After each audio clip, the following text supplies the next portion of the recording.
Oh, if everyone is wondering why we are so silent, we'll start at 10:10, huh? 3 minutes. Because if I start now, people who are still in two minds about filling the form will not fill. See, it's multiple choice questions. So easy.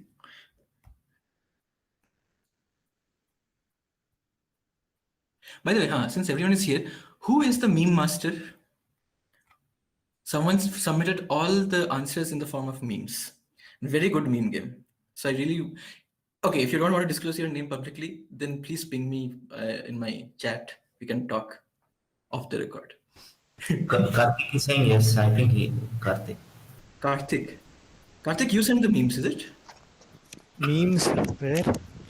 Where? What do you mean, where? Do you fill the feedback form? No. Please fill the feedback form. See, it's multiple Okay. choice questions. It's so easy. Yeah. Okay. But Fill.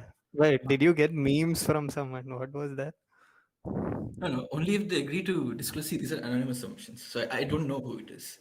So if they agree to disclose, then I can disclose. Otherwise, Probably. huh? So, Marty, your voice is a bit. Oh, sorry. Yeah, there's a lot of reverberation. Can we see the memes, dude? If you tell me who sent it, if the person who sent it tells me like it's okay, then I can show. Otherwise, okay, fine. Donna. I don't know. It's anonymous submissions. No, that's why. Okay, fine. Meme links are visible in the responses, right? You can see responses in the end. Yeah, I can see the memes, but I don't know who submitted it. I'm telling English. Oh, what? I turned on seeing responses from people. Is it for everyone? Yeah. Oh. It is there. Oh, where is it? Oh my god. Once you submit it in the. Oh, end, yeah. you have to- Yes. Didn't even notice that. Okay, nice, dude. Thanks. Yeah. Okay, fine. Madhushi, I'm waiting for people to finish off the feedback form and then we'll start. Yeah, sure. Okay. So the counter is at still not 2/3.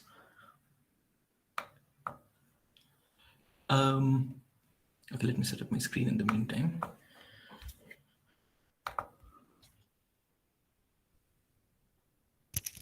so if I say that I submitted now, you will know that it's me, no?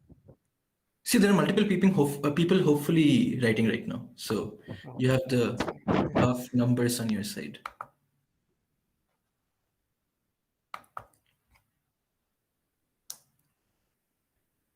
Why are there 20 people today? There are 5 more people than yesterday. Oh, one is me.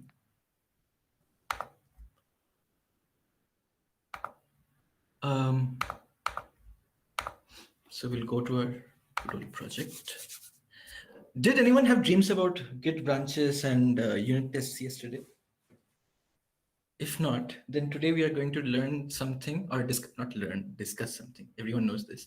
We'll discuss something which will be like a dream, Inception, a dream within a dream within a dream kind of thing. So have you, how many of you have used Docker before? Docker, not in the context of GitLab or building, just Docker itself.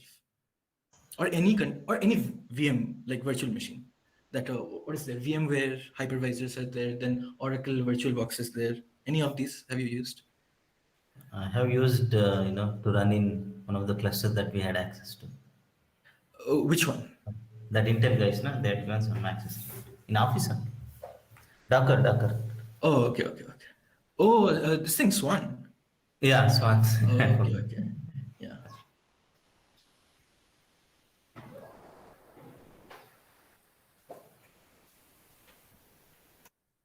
Fine.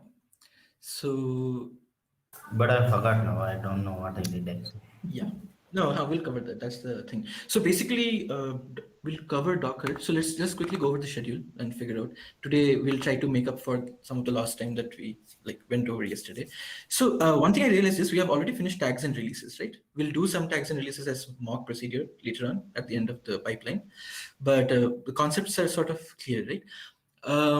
Okay, let me do one thing. Let me quickly go over a sample branching and commit to see where the code is right now. and then we'll start up with CMake. Okay, it's 12, 10, 12. Fine, we'll start now. Okay. So terminal. So we are currently in terminal, and as we saw yesterday, we have merged. By the way, after the class, I merged that one branch which was remaining. There was nothing else to do. It was called please add Laplacian step for update. So we did that. So right now the code in our SRC is just a app which initializes in 12 cross 12 two-dimensional array. And we are trying to solve the Fourier heat equation on top of it. And we are applying the update step of finite difference solver for 10 iterations. And then we are printing what the temperature at 1, 1 is. And we are initializing it, the bulk with 10 Kelvin and boundary conditions at Dirichlet on all sides, all 4 sides with 80 Kelvin. And we broke our code down into a library format where we have an interface file and actual solver driver code, and then we wrote some test cases using catch. Right? So this was the basic thing, and there's no readme as such because documentation is supposed to be today. And git ignore we saw is for ignoring binary files which cannot do a diff and store incrementally in git. And so that's the basic idea. If you look at the graph, we went into a bit of a mess yesterday, but in the end it was salvaged and now it has become nice and clean again. The main takeaway from yesterday was if you're in the middle of a forest of branches, don't worry, you can always trim the branches and thorns and make it a nice single tree, nice like streamlined branching process. So what we'll do is tags are basically, as we were discussing, there's a main branch for the latest like nightly builds kind of thing. It's unstable in the sense that there might be bugs there. Although it's tested like via unit tests, it's not, it's like whatever new features are developed by people branching out from main and merging back to them. There is no other layer of usage or user feedback and so on. When you have kept releasing some features for some time and people have been using it, it starts maturing enough, and then we'll come to like how you define that. Actually depends on each group and each project. For now, unless you have clients, it's an overkill to mock within a group of 4 or 5 people, but we'll do a mock. Fine, it's okay. We will try to see how you can tag and release codes, package them nicely into executables with readmes and built libraries and the documentation. And the other thing that is remaining there is, yeah, that would be it. So packaging, documentation, unit tests, and this build process. Fine. And in the middle, we'll see how to use these virtual machines or Docker containers to build for any client environment. Because as we have seen before, the OS and the libraries that you use currently in the office or on Rudra need not be the libraries that are available on the client system. So if you try to run a code which has dependencies on the particular version of library that you're linking to in your system, it might go when you try to run the same thing on the client system, it will say, I don't know where this library is. I'm not finding this library and so on. Then either you have to tell the client to install your version of the library, which they never will because clients are huge, like very sensitive about the configuration of their systems. Like actually bigger the client, the bigger the the inertia to change the configuration of the system. So for example, our semiconductor client, they have a system which uses CentOS 6. CentOS 6, as far as I remember, is from 2004, not 2014. That time it was CentOS 6. I think it is from 2010. As far as I know, remember. So they were using that, and they refused to upgrade it. And they also refused to upgrade or install software at a system level. So we had to tell them how to locally build different new libraries, which we had to ask them to build, like Open Cascade and all those things. So we'll see how to make your builds either client platform specific or platform agnostic. So, because when you go to any popular, like, what do you say, package download site, you will see usually they have only three executables. One for depending, like mostly they have three major categories of executables. One is for Windows, one is for Mac, one is for Linux. So they seem to club all of Linux packages together in one, like in one library. How do they do that? So we'll figure that out a bit. Only if it is necessary. Like that is not required, we will skip that part. So fine, we'll quickly start off from where we left. This branch is right now not there on remote. So what we do is we do a git branch minus D1. We do a git pull, which means that we have switched to master right now. That's the only, sorry, first main. You can't delete your own branch where you're sitting. And yeah, so now you're on master and you'll do git pull. We'll update your code. As you can see, I merged the branch one to main, and that's why you got this new additional code inside main. Now we are in sync with the online repo here.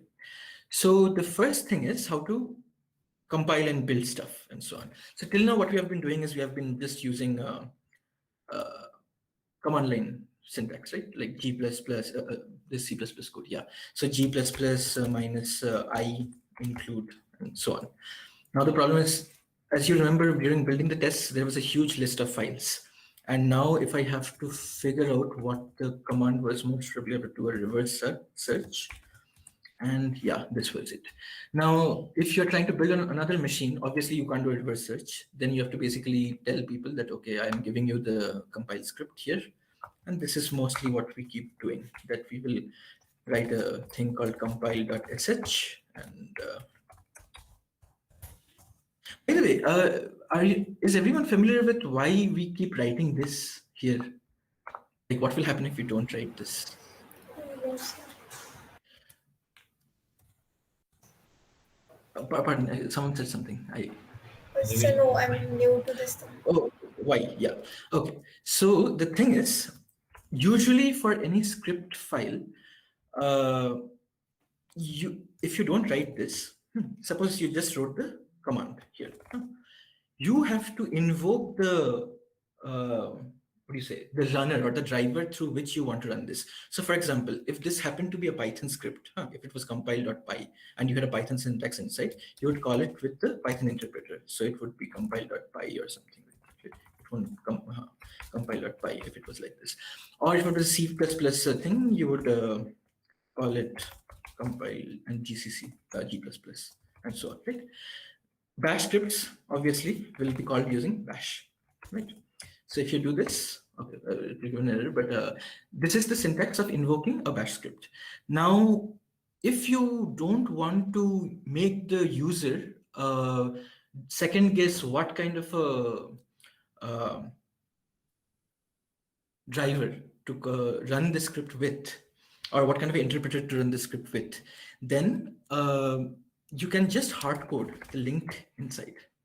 So essentially, if you are doing something like this in the first line with a hash and a bang, then essentially, if you invoke the script through dot slash will basically, Linux has the property that it will go to the first hash bang line and try to find out what is the executable mentioned there.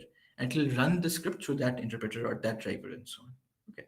So essentially, if I write a bash script, but I put a Python thing here, then if I do like, okay, to do this dot slash run, you have to change the executable flags here. So to see what executable flags are, you can just do ls minus l. And you can see on the compile thing, you only have read write permissions. There is no X permission. X means executable. So you can set the executable permissions by, there are multiple ways of doing it. The simplest way to do it is letters. So 7 basically means all permissions, read, write, and executable. 6 means I think only read and write. 5 means read and execute or something like that. So you can find online Linux permissions are there. So here I'll just give all permissions to all the 3 categories. All the 3 categories essentially are the first 3 groups would be what permissions me as the user has. This is the user. Actually, let me go to root. That's a better place to show what groups and users mean. So if you see this, you can see that here I have permissions of read, write, and execute. And this group belongs to the user. This group, the second group of 3, which is read, not present, and execute, that belongs to the group to which I belong. So basically, other people in the same group will be able to access with these permissions. They can read, they can execute, but they won't be able to write into my folder. Okay. And the third one is for others. Okay. Others means whoever is not a user or not in this group, they can apparently also read and execute my folders. That is interesting. I did not know that I have given permissions like this. Okay. But I think you can't find my Lustre file. That's why you can't even go inside. Yes. So here you can see in Lustre, most of the, let me make this confidential actually. So, so you can play around with the permission bits like this. And if you just set execute on this compile file, then you can just do a compile /. Now, as we were saying, when you do a /compile, this command will basically go to the first line and try to find out what it should call this file with. And here I've put Python, but actually I'm calling something like a shell command. So it's just supposed to throw an error because Python most probably won't know what G++ is. So let's try. See? So it throws something like this. Instead, for example, if you even write G++ here, then G++ doesn't know that G++ itself, like it has to be a file, C++ file, right? Not a command. So that's why either you can put bash or sh and so on. Usually people use bash because that is what's present in most systems, but people have their own favorite version of shells. So if you do this, Yeah, so in general, in the cluster, why do we have permission to read this files in somebody's account, like others' accounts? you shouldn't, right? Like, tell me who has that permission, or like you said that just now while you were explaining your account, you said that others can read into your account, right? yeah. Okay, fine. No, so the basic thing is, by default, when you create a folder, Linux will set read, write, and execute permissions for your user on that folder. And by default, it will set read and execute permissions on the group and others. Now, it is up to you if you want to change that behavior, that default behavior. Okay, so if you want to change the default, so I have not changed it because, see, to read this file, okay, what is the path of this? It is mount Lustre is okay. Now to go and access these files, first of all, people have to have at least read permission of Esparta itself. But I have basically cut that at the source itself. So if I go out, and if you look at ls-l Esparta, then you'll see that, oh, sorry. I don't want to show everyone's thing, so I'll just, because some people have a bit insecure file permission configuration. So I'll do something. Why is it not working? It should work, no? Oh, root. Oh, I'm in master. Sorry, my bad.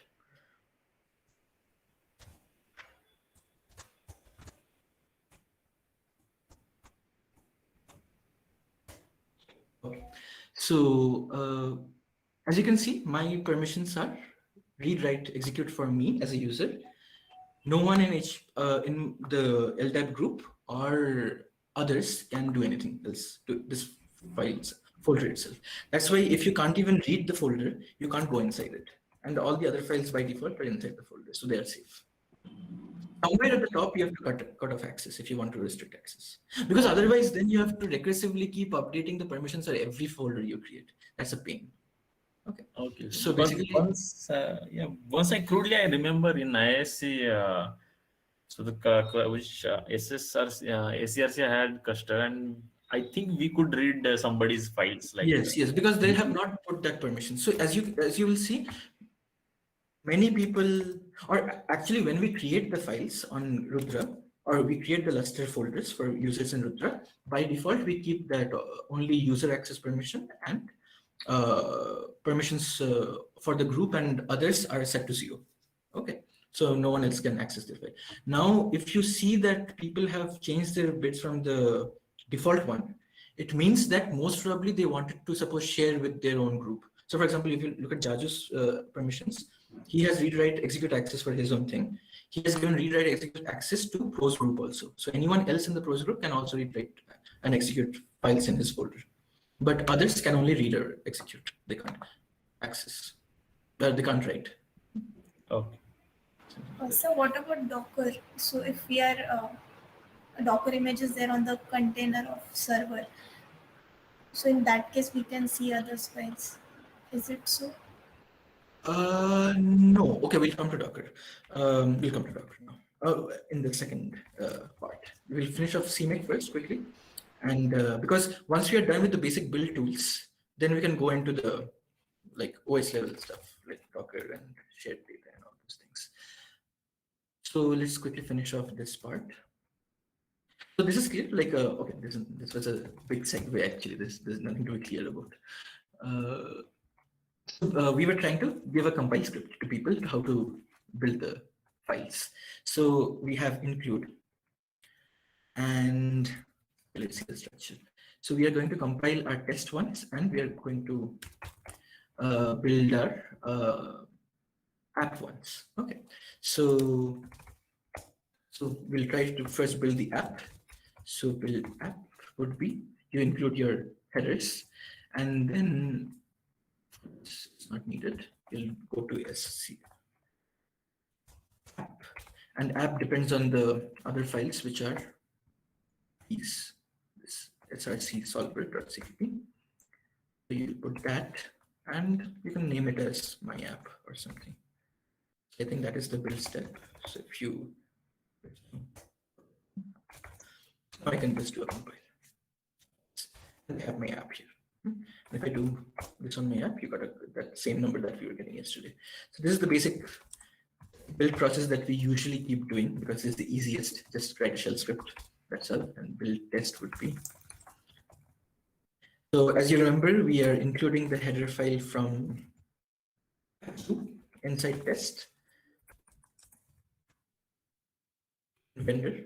So we have to include that header file also. So we will go to compile and put our tests vendor as include, and then we'll go to src, not src, tests, test init, test all these things.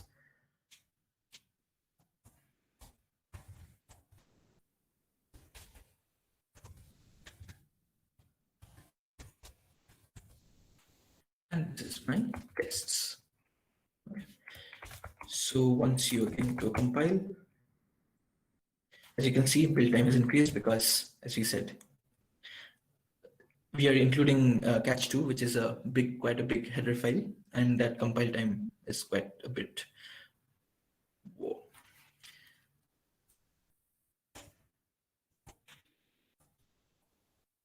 Where did it come from? Okay. This is already a folder. I can't name it like this. All tests. Whole build time got wasted.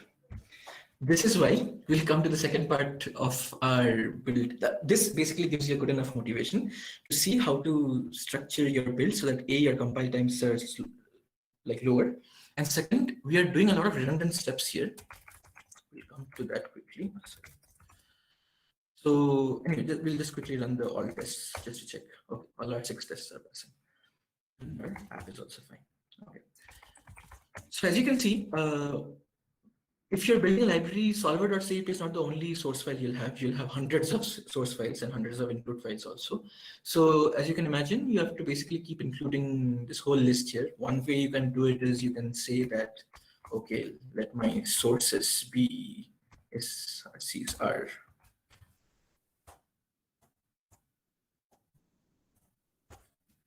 this whatever the list is, you can place it here.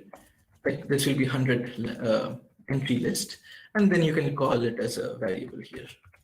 That way you don't have to specifically repeat your names every time. Okay, so this is one way of doing things.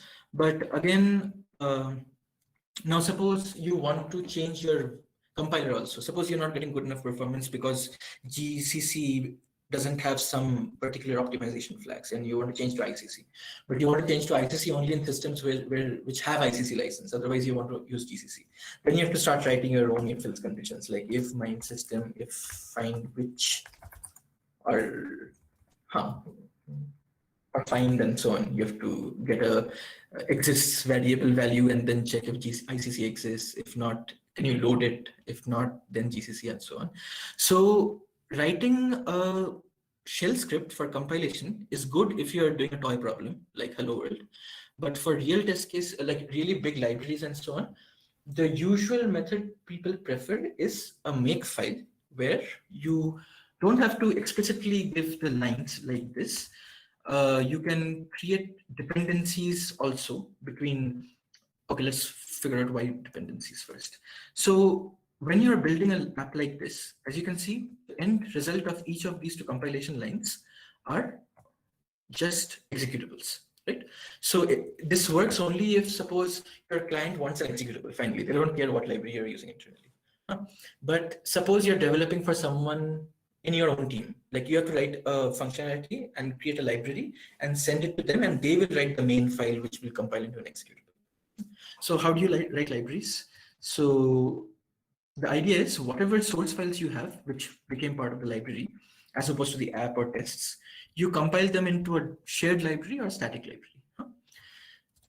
Each have their own benefits. So we'll come to that once we finish building them. And I'm so used to CMake, I've forgotten all the syntax of building these things. I think it's minus, okay.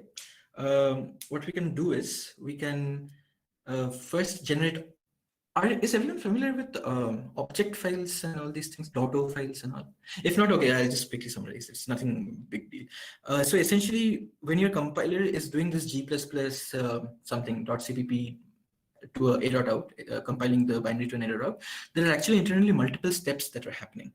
The first thing that the compiler does is it will first truncate all the comments or remove all the comments from your files. It doesn't care about your comments. Second thing, what it'll do is whenever it finds a hash define, a macro, it will replace any instance of usage of that macro with the actual content of the hash define that you have put at the beginning of the file. This is called the preprocessor step. Once all those pre-processing replacements have happened, then it will call the actual assembler, or it will actually compile the code into something called object file, which is basically a file containing your C++ code translated into assembly language. Okay, that is the step where all the optimizations are happening. Like essentially the C++ code that you're writing, like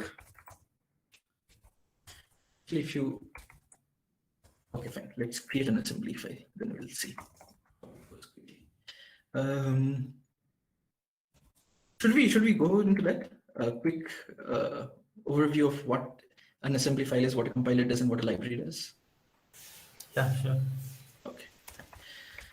So let's call it test.c. That's not a very good idea. Can we just quickly make an issue? See, the thing is, we will put a file and then it'll become two files, and then we'll keep completely lose track of what we changed and so on. So it's always good to create an issue. So demo object asm assembly and library.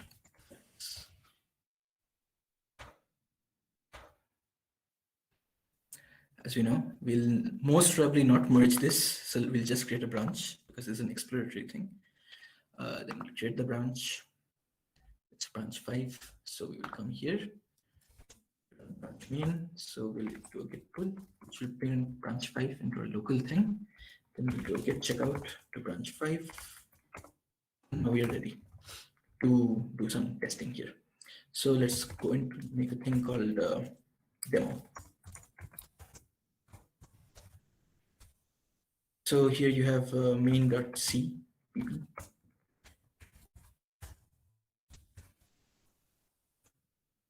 Let's not do IO stream because that will introduce a lot of garbage. No headers at all. We'll just do int main. Minimal thing required for a C++ program. Int A equals 1, int B equals 2, int C equals A plus B. Let's see what the computer does. What a compiler actually does when you do this. See, the thing is when you do a main.cpp, it'll create a binary a.out. If you look at the file, it's just binary garbage. Okay, you can see some words here and there, but that doesn't seem to mean much. If you do LDD, which basically tries to tell you what are the linked libraries or what functionalities it is linking to, you will see some of these weird looking things. The only thing you need to worry about is basically this libc, which is basically the C runtime. We will not go into all these details, but these are very important. The moment you start seeing that you're either getting that undefined reference, cannot find function and all those things, then you need to basically do a bit of analysis on what libraries are being linked and what function signatures are being sought out and so on. So I'm just showing you the different internal parts of what a compiler is trying to figure out and do for you behind the scenes. So if instead of just this thing, if you do -c, what we'll do is it will just compile. Compile to what? It will compile to something called main.o instead of a.out. So let's remove a.out and this main.o and just do it again in a clean directory. Make it a bit clear. So we have main.cpp only. What we do is g++ -c for just compile. Don't do something else. Something else, what are the things? After compilation, it links the compiled object files together and makes an executable and things, or a library and things like that. We are not going to those stages. No executables, no libraries. Just compile and give me the object file. So it will generate the object file, main.o. Sorry. Again, garbage. What to do? The thing is, main.o is actually much easier to figure out. So if you just do, okay, Ravi, what is this thing for ASM? What is the flag? Or we can just figure it out online. If you just do -s, it will create a main.s file. Okay, let's again delete all the unnecessary stuff. Main.o, sorry. And see what's going on actually. Again, we have the source file. If you do -s main.cpp, what will generate is this main.s file, which is basically the assembly language equivalent of your C++ code. Assembly is basically the code which is sort of human readable, sort of machine finally will basically compile or translate each of these lines into an equivalent map of hexadecimal numbers. So these move well and pop and addl and all these things you're seeing, these are called machine instructions. Okay, these basically form the so-called instruction set of your processor. This particular instruction set, which includes ADDL and all those things, well, the exact syntax name differs from whether you're using AT&T syntax or some other syntax and so on. But basically, these instructions are very specific to the processor architectures that you are using. I, for example, am using an Intel compiler, processor. Okay, so these instructions, this push queue and all those are very specific to Intel. AMD also uses the same instruction set. That's why this code can also run on an AMD machine. Most probably this code will not run on ARM or RISC-V processors or some other IBM Spark and all those old PowerPC and all those, because PowerPC I think is x86 also. I don't know, but the instruction set might be a bit different. We haven't used that much, so I don't remember. So this is the instruction set. So you will always hear about instruction sets and so on. Essentially, it boils down to this. What are the functions, function names, and what are the function signatures? So as you can see here, ADDL is basically taking some value at this small register EDX and this small register EAX, adding them up, and by default, they will put it back in EDX or EX, something. You can just do a search on Google for what it does, and you'll figure out what it's supposed to be doing. Yeah. So yeah, you can see equivalent pseudocode. This move, if we go to ADDL,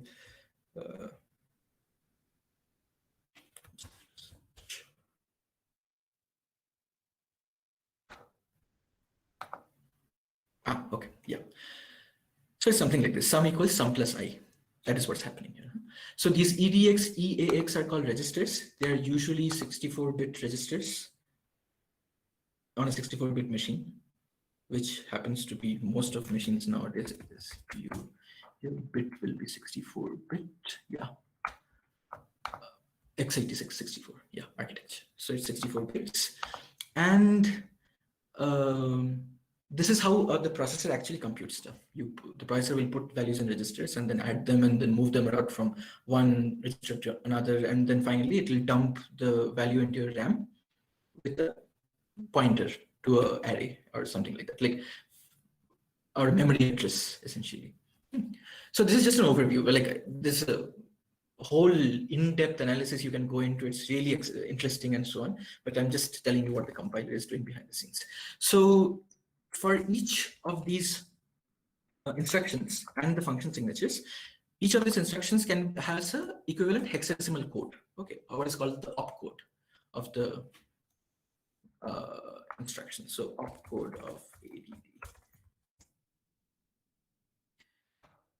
You can again go into this, and there's an opcode table also somewhere. Here. And so on. So you'll be able to figure out what the values are of each instruction. Okay. This is not the actual table. You can't make sense out of this table per se as it is. Intel x86 opcode. This for 32 bits, but you have an equivalent thing for 64 bits also. So as you can see, these are the instructions. These are the arguments, and these are the codes according for the arguments. 12. These are actually given in hexadecimal. As you can see, it goes to F6 and so on, F5, things like that. Okay. So, and here also you can see it goes up to FF, which basically means it's a how many bit number, 8 bits. So anyway, this is how it's encoded into hexadecimal. These are also encoded into hexadecimal, and finally the hexadecimal is converted into binary, and that is the output you were seeing when you were directly doing G++ compile main.cpp into main.o.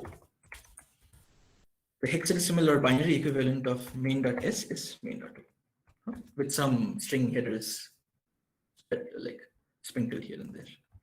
Okay. Now this is essentially the compiled file. Now this won't run. So basically, if you do /main.o, it will say nothing. What is this? I don't know. Okay, even if you set the permissions. I've never done this, but most probably it won't work. If it works, I have to quit my job. So okay, it doesn't run. So basically, the reason it doesn't run is because although it is compiled into assembly, it has to link to the C++ or it has to be linked or built into an executable. Okay, so basically there is some more metadata and headers that has to be added to this to make it a binary and so on. So what are those things? Well, those are just metadata. This is processing that is not really interesting per se. So the step that you do finally is you take your main.o and do a simple this thing, and it will build a payload out. So GCC knows that when it sees a main object file, if you just call GCC or G++ on an object file, it will create the output binary. So if you do that, don't print anything because we are not printing anything, but anyway, it runs. Okay, so these are the processes. So now the thing is, main.o is basically the meat of your code. And you can either choose to build an executable out of it, like we did, G++ main.o, give you an executable, or if you want a nicer, more cleaner, or more explicit syntax, you'll do main.o -o app, something like that. But if you don't want to create an executable out of it, you don't want to add the metadata that is going to make it an executable, you can, and instead you want to build it into a library, then basically you need to archive or zip them into a library. How do you do archive? You just press AR. There are some flags here and there that you have to put. We'll come to that. And you call the name of the zip file or archive file, whatever you call it. So it's usually the syntax is lib, suppose my thing is thermal, libthermal.a. A is for static files, SO is for dynamic. We'll again come to that. What is the difference between the two? AR, basically archive, and lib is the name of the archive, and what you want to put in the archive. If you want to put main.o. If there were other files, you could just add those also. This won't work because you have to put a few more flags which tell exactly what to do. So usually you will replace an existing or insert a new file into the archive. Okay, so this archive was not existing first of all. So when it is created, there is a new file which has to be put, which is main.o. So R should be there.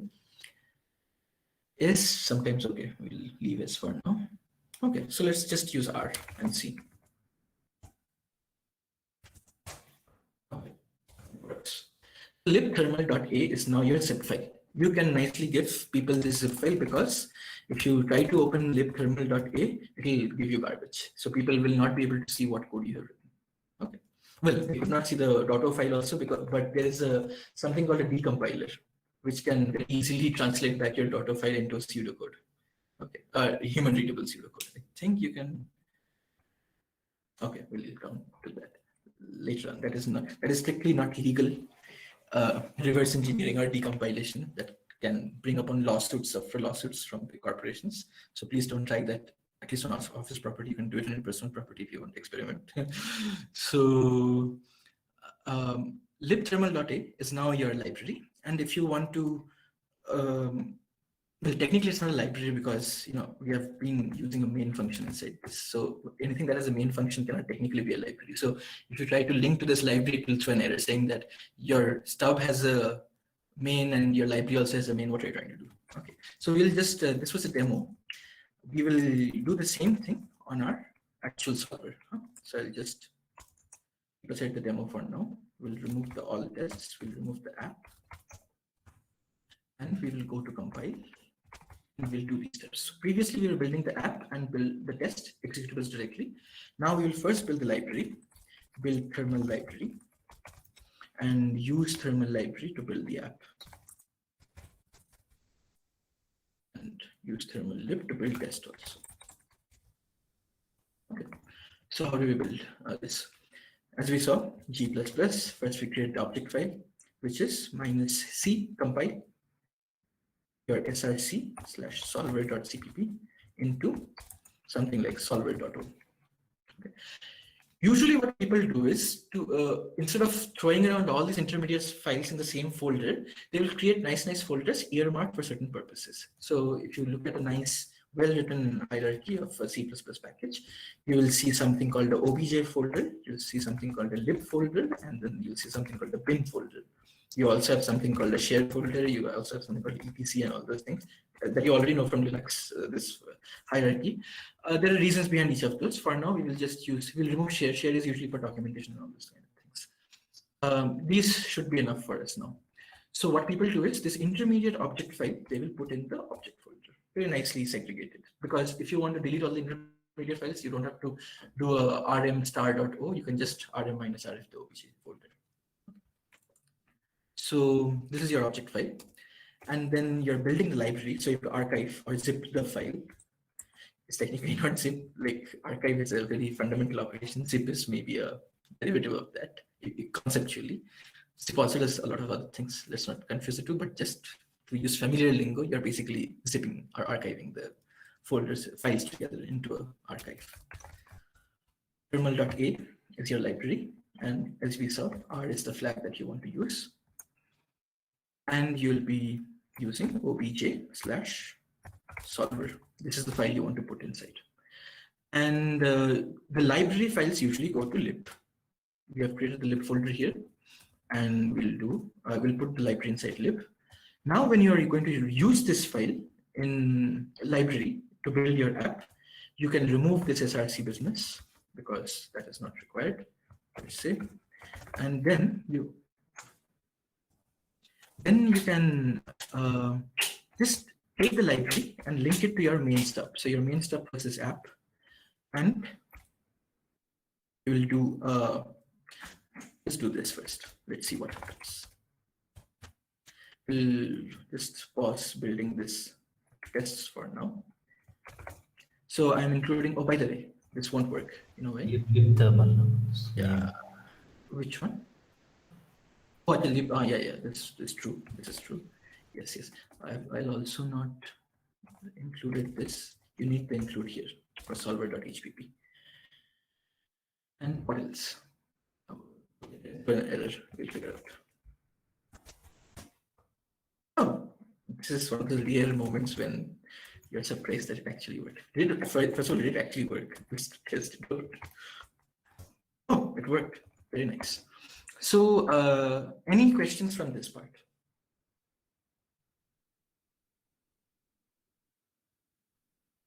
If you want to see the hierarchy, I can show you. This is how a well-contained code or a project looks like. Okay, well-contained C++ project. Python looks different. Okay, so ignore the demo folder. That is, you can actually delete it. Demo is done. Technically, since the demo is done, maintain a clean repo. Go to issues. What happened? Okay.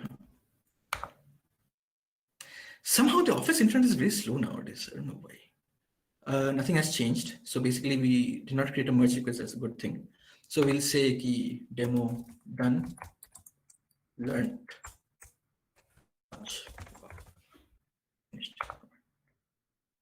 And this branch is useless for us. So we can just go to branches and delete it. Because this doesn't have anything per se. We have not pushed any code there. Just make sure you never delete the main branch, okay? Then your repo is gone. So, okay, we'll go to compile. And here, there are a few more things to make it a bit more well-contained. The executable usually goes into the bin. Okay, so now, ideally, apart from the README, there should not be any files in your main root directory. So if you remove the app, technically compile scripts can be there. CMake.list is there in the root. This is example of a good folder. So what we'll do is, since it is good and we have not encountered any bugs yet, we'll do get add status. See, this is the main thing. We were going to commit two executables themselves. Okay, so usually you know that lib, obj, and bin will contain binaries or libraries, which are in the binary format or hexadecimal format. And they can't be diffed and stored incrementally in Git. So at one shot, instead of doing star.a or star.o, you can just say ignore, apart from this a.out business, ignore the folder obj. You can also say it like this, obj/lib/bin/. Any other folder you want to ignore? No, nothing else, that's it. So now if you add that, it will still show up. So let's just remove this once. This lib and the obj will recompile again. Doesn't take that much time right now. So right now git status tells us we have deleted these two. And we just we have deleted and bin also deleted.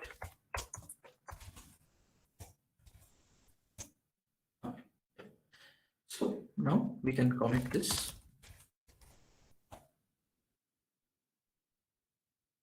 We did not talk about conventional comments yesterday, right? Okay, we won't go into that right now. So this is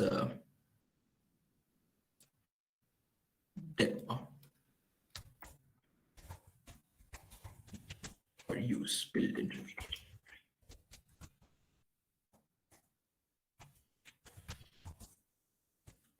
Library.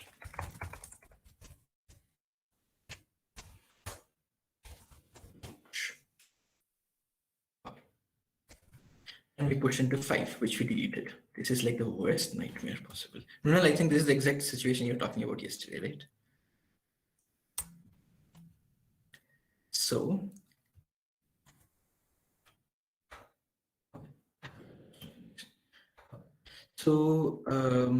what you can do is you can either do a grid branch or merge into the main from there. let's do that. What we talked about. It's best to practice what you preach. So we'll get checkout minus b fixing dead 5 or something. Right now we are in fixing dead 5. We'll just merge this into main. That's our goal. So you can do it from the command line itself, doing that git merge thing syntax. Would you like to do that from command line? Because I think Radhika yesterday was mentioning, can we do almost everything from the laptop instead of going to the browser GUI? Yes, sir. Command line would be good. Okay, fine. Then we'll do it from the command line. So usually if you want to merge in from a branch like fixing dead 5, right, on which we are now, to a branch like main, what you do is you go into main, the main branch, just see if anything is changing in this thing. There's nothing upstream with this, so there's nothing to pull from upstream for this. Look at the status, if everything is clean here. Okay, everything is clean. So then you can check out to main. Everything clean on main. Okay, update. Status, everything clean. Everything's clean. Now you just git merge. There's no fast forward we'll go into later on if in the optional sessions. I don't want to confuse people right now. And then you There is put a the, lag. There is a lag. I don't know if just for me or for others. is there a lag? There is a lag. Yeah. Everyone is like that? No. I have a lag. Yeah, Okay. there was a lag. Okay, fine. Then I'll just reconnect once, huh? Because I think the office Wi-Fi for some reason is very bad nowadays. Wait.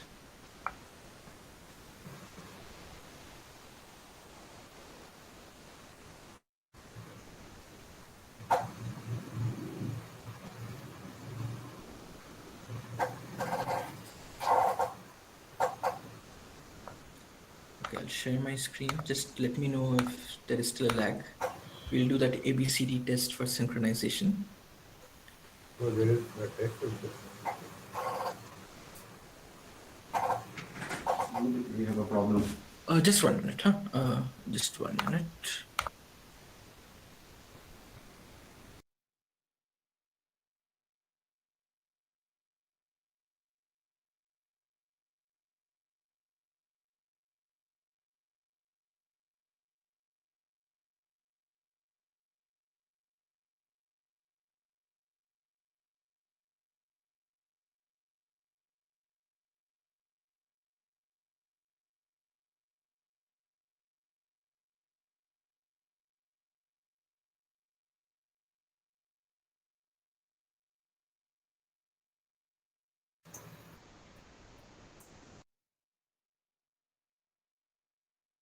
Sorry, there was someone who came to talk.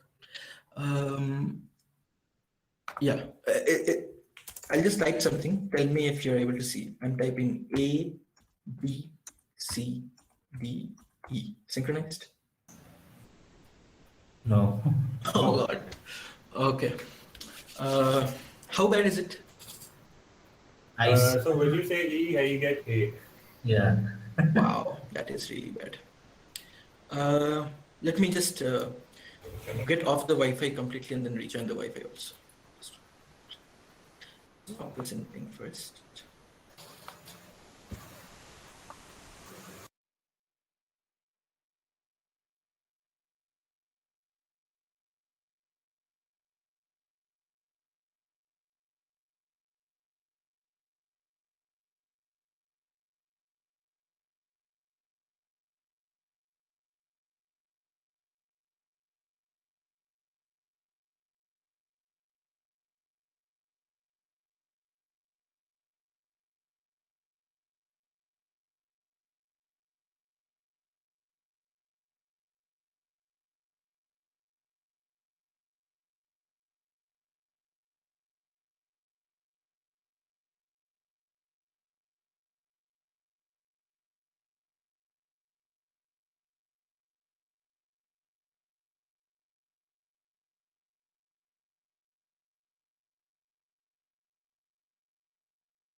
Let's see. Hopefully now it's better.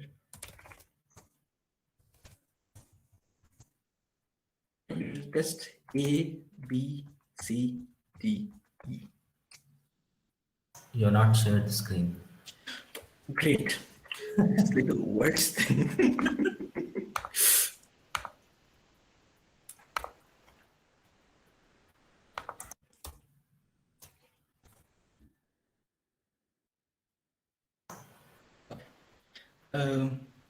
Visible now?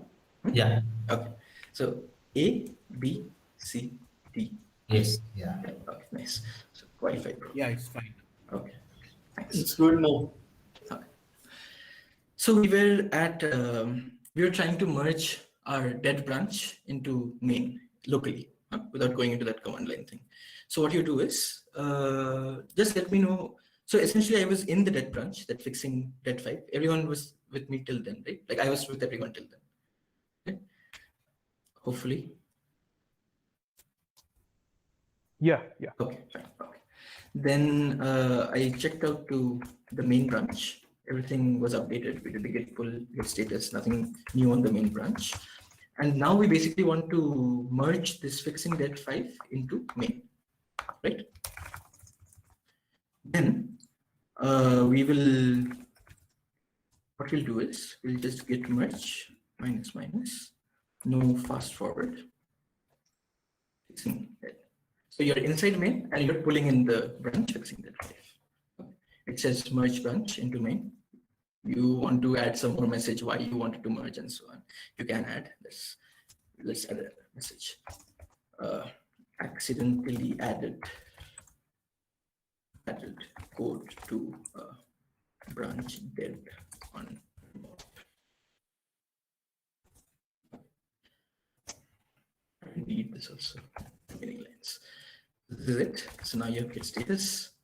So you can see your branches ahead by 2 commits from the remote. So you can just do a git push.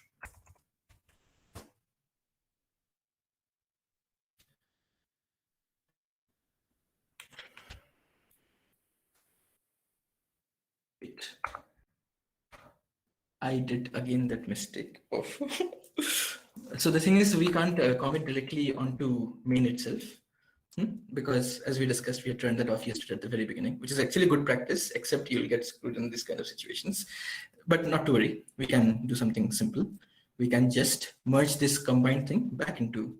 So ideally what we should have done is we should just merge things back to fixing branch, that dead branch, and then merge it back to main. That's all. Because basically it says that you can't directly push or commit and push to main.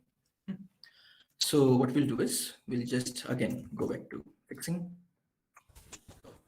Oh, sorry. Nothing is there upstream, so it will say could not find anything upstream. And we'll just bring things here now. Status is also fine.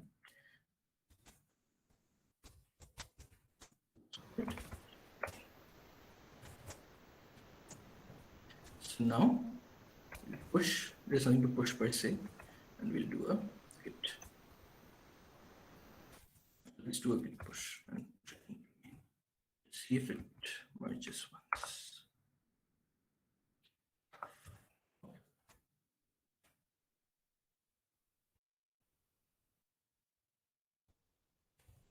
Yeah. So what we'll do is we'll check out.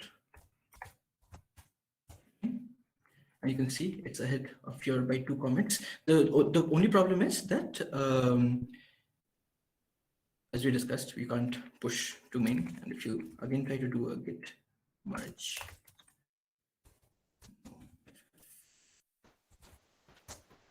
Dominic, are you using LAN or Wi-Fi? I'm using Wi-Fi. The problem is I'm still lagging, is it? Yes, that's right. Yes. Yeah. Okay, then let me do one thing. Let me shift to a desktop machine. Okay. Yeah. Yeah, that will be better, I think. Power data you can shift it. Yeah. Just give me 5 minutes, huh? Then I'll shift to the desktop machine. Because this Wi-Fi seems to be really bad now in the office. Okay. I'll connect to LAN now. So. My laptop doesn't have that LAN. Oh. It needs that connector, and somehow I left it connected at home. Oh. Okay. I just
So how are you, Ravi?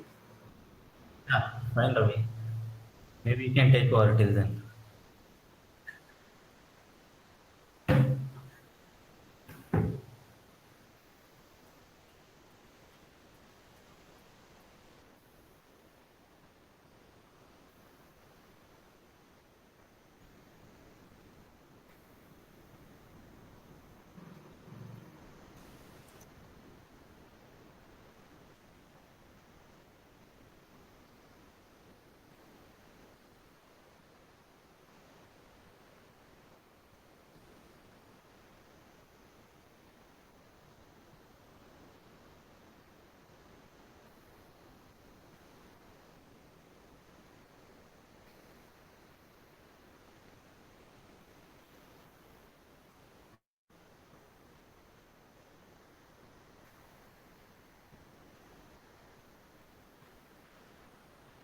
Hey Ravi, are we recording these sessions also?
Okay.